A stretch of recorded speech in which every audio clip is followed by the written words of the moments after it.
Olá pessoal, então vamos falar agora sobre a história do milho dentro da nossa disciplina de História dos Alimentos e da Alimentação.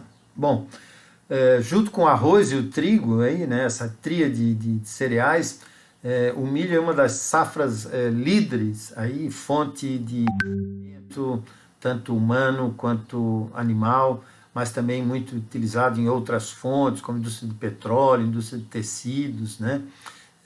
E o milho se reveste aí de uma unicidade, né? Em pelo menos dois aspectos. Segundo é que o milho tem uma distribuição no continente americano hoje muito grande, embora tenha nascido na Mesoamérica, na América Central, mas hoje nós temos variedades de milho, e aqui a gente tem um exemplo nessa figura um pequeno exemplo da grande variedade de, de, de milho, de variedades de milho, né?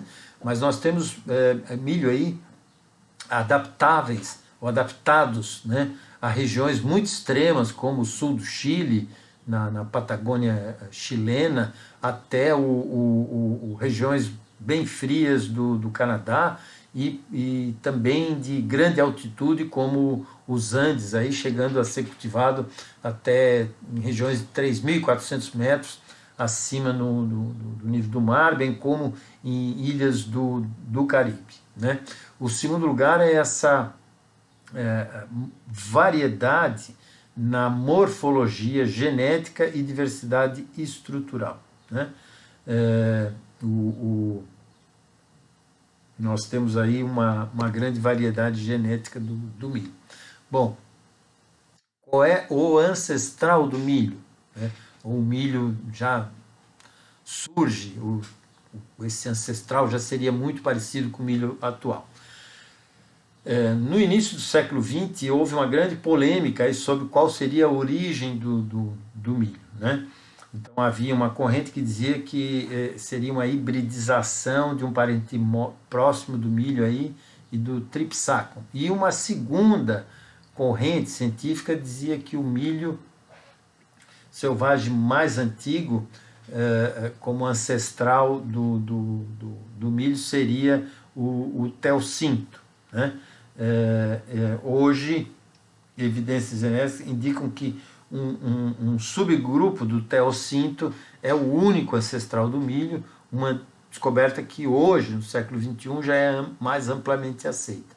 E o teocinto tem uma espiga que é essa que está aqui na foto, né? Que a gente vê aqui é de 8 a 10 grãos, uma espiguinha relativamente pequena, aí, cerca de 5 centímetros de tamanho, e esse grão do teocento revestido por uma casca bem dura, bem rígida. Né? E nós, nessa outra figura aqui, podemos ver o teocinto e o milho moderno. Então, o que se vê do teocinto é que essas divergências podem ter começado a surgir há cerca de 9.000 anos atrás. O teocinto ele é ramificado, né? E a espiga tem essa característica aqui, lembrando sempre que esse grão tem aquela casca, né? E aí nós temos essa moeda como uma referência, uma régua de tamanho. Uh, um, um, o teocinto ele tem ramos mais abundantes, um número reduzido de grão por espiga, cerca de 5 a 12 por espiga, a média é 8, né? E esses grãos envoltos aí numa capa. Enquanto que o milho moderno ele tem um caule único, né? E não é ramificado, exemplo do teocinto, mas a espiga, e aí aqui a gente tem essa referência de tamanho, são espigas muito maiores que do teocinto, e também o número de grãos por espiga. Né? Hoje o milho moderno tem aí entre 200 e 400 grãos por uma espiga. Né? Então vejam essa diferença, né? de grãos. E lembrando sempre que um grão desse pode servir de semente para um novo pé, né, de milho. Né. A característica do nascimento do milho é essa região centro-americana aqui, embora acredito que possa ter, esse teocinto também ter existido em regiões um pouco mais abaixo. Né?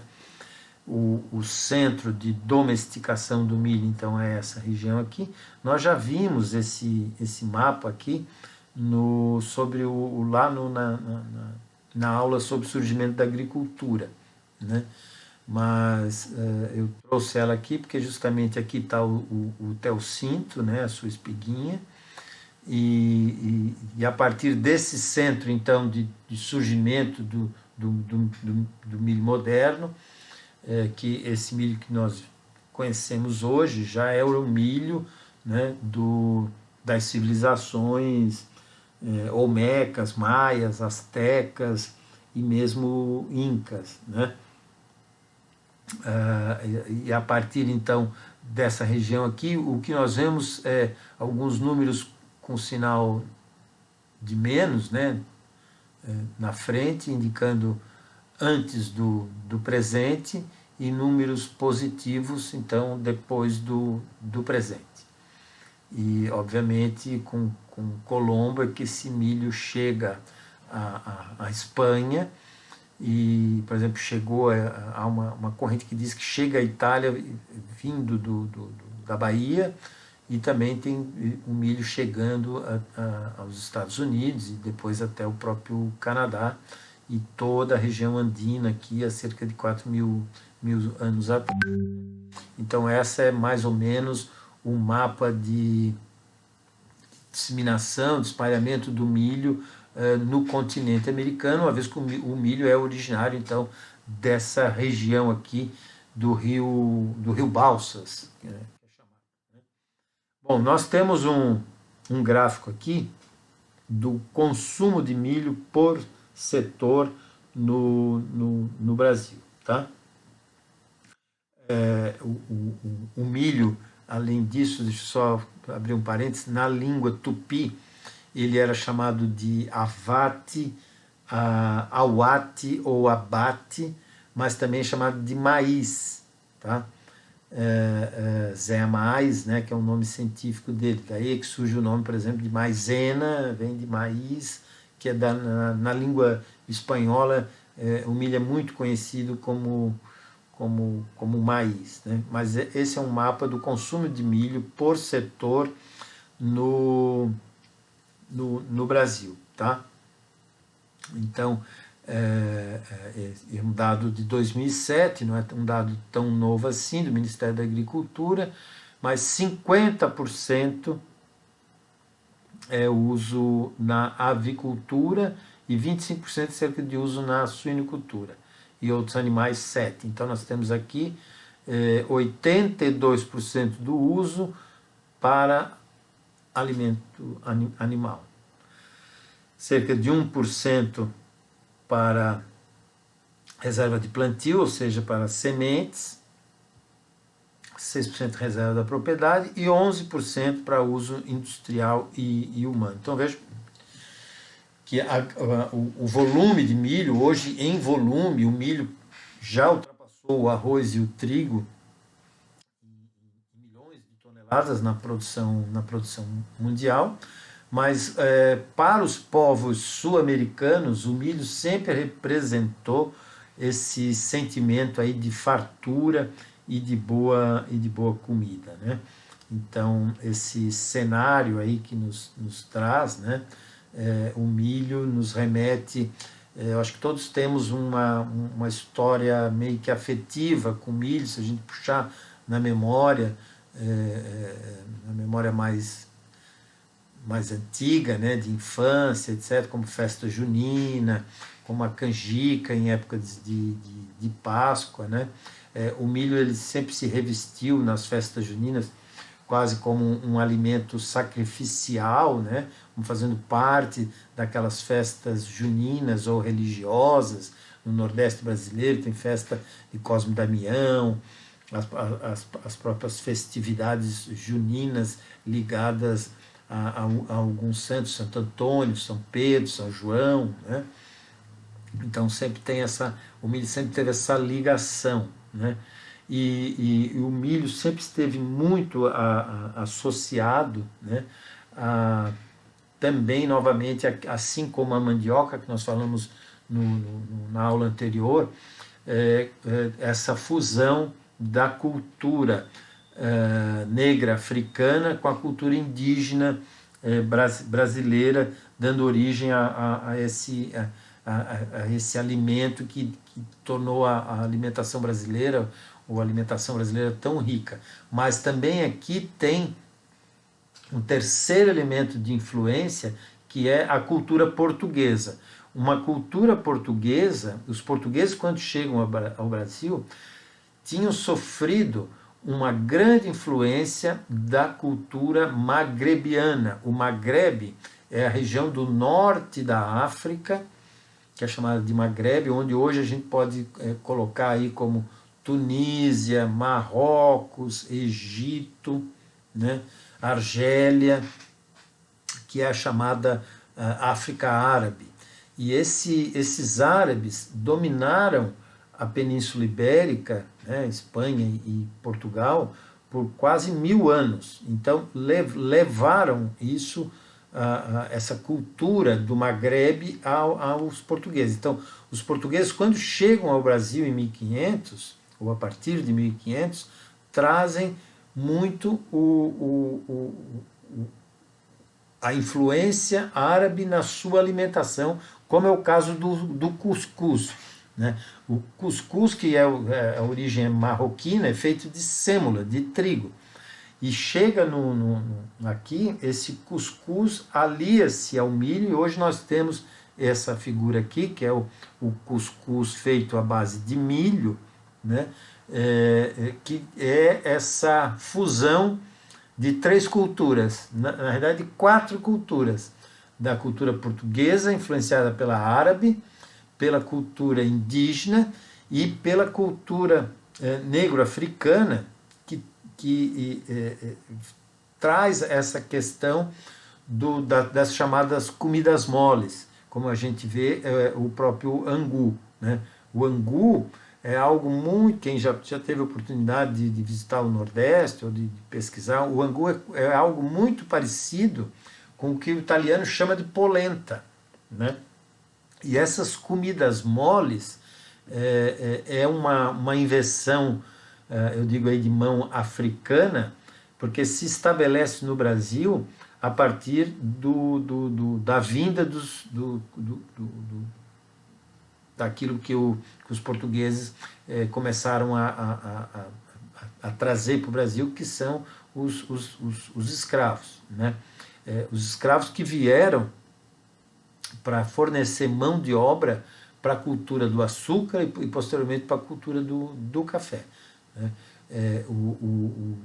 Os portugueses não conseguiram vergar, dobrar os indígenas para trabalhar na agricultura, e obviamente quando nós percebemos, por exemplo, Portugal é um país pequeno, né? Como é que Portugal vai povoar um território tão imenso quanto o nosso?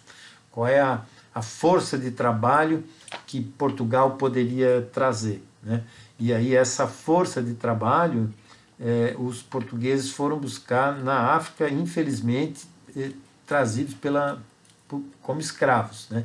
Mas a escravidão, ela já era algo da cultura europeia desde a época dos gregos e dos romanos, né?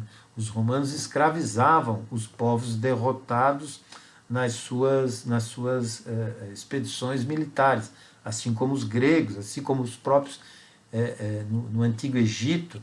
Então, desde que o homem se estabelece como sedentário, com o surgimento da agricultura, a escravidão passou a fazer parte da cultura humana, infelizmente.